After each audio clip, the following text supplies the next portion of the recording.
Et vous alors, comment ça va? Il n'y a pas de démons qui viennent hanter vos rêves, de cas de possession dans la petite famille? Bah vous avez bien de la chance. Parce qu'ici, à Loudun, des religieuses ont carrément été possédées par le diable.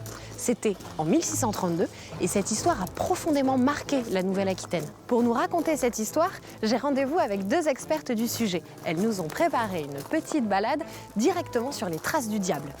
Je m'appelle Sylvette Noyel, je m'intéresse depuis plus de 40 ans à l'histoire de Loudun et de sa région. Je m'appelle Anne-Marie Criveau, je suis guide conférencière pour la ville de Loudun et son territoire. Aux alentours de septembre 1632, dans le couvent des sœurs Ursulines, c'est n'importe quoi.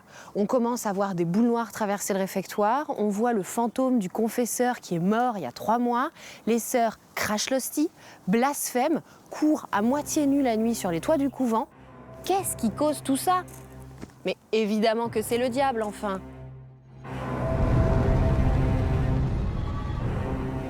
Donc c'est ici qu'ont eu lieu les exorcismes. Il devait y avoir beaucoup de monde, c'est très vaste. Ah, c'est très vaste, le public était derrière nous et les exorcismes certainement dans cette partie de l'église devant l'autel. Les sœurs ont été exorcisées un petit peu partout, mais notamment ici. À chaque fois, c'est un spectacle assez terrible pour les pauvres Ursulines parce que la manifestation des diables entraîne des contorsions pas possibles. Quelquefois, elles quittent leurs vêtements, elles se déshabillent, prononcent des paroles ordurières. Enfin, c'est un spectacle que personne ne voudrait rater. Une séance qui est restée célèbre en juin 1634, où on demande à Urbain Grandier d'exorciser les religieuses. Et alors elles se déchaînent complètement et elles finissent par vouloir écharper ce pauvre Grandier.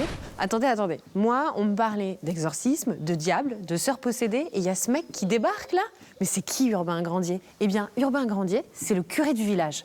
Et son histoire, elle n'est pas très catholique. Il va prendre beaucoup d'emprise sur la ville de Loudun parce que c'est un bon théologien, c'est un bon orateur, il est bel homme, il est toujours élégant et bien habillé. Alors il a une réputation sulfureuse au moment où les possessions commencent.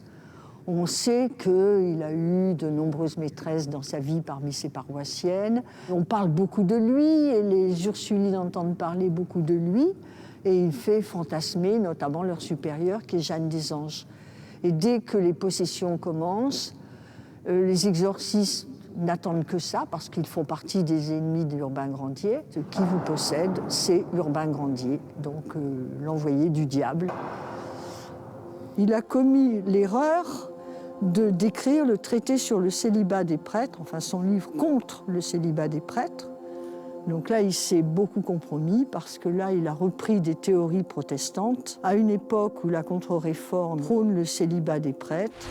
Donc on a un curé coureur de jupons et résultat plus proche du protestantisme que du catholicisme. Tout ça, moins de 30 ans après les guerres de religion. Comment vous dire que ça sent mauvais pour Urbain Grandier? Et une fois qu'il a été condamné, comment elle se passe, la mise à mort d'Urbain Grandier? On va lui lire la condamnation. On va procéder à ce qui est prévu dans le jugement, c'est-à-dire la question ordinaire. On emprisonne ses jambes dans des planches en bois très solides et le bourreau va enfoncer des coins de plus en plus épais jusqu'à ce que les jambes soient brisées. Et il me semble qu'à cette exécution, il y a du monde. Ah, il y a une foule absolument considérable, puisqu'elle est évaluée entre 6 000 et 8 000 personnes. Urbain Grandier est le dernier à être brûlé comme sorcier.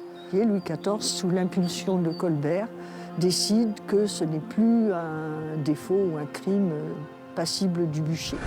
Que ce soit par peur du diable ou par peur des représailles, comme pour Urbain Grandier, Loudun ne sera plus jamais la même.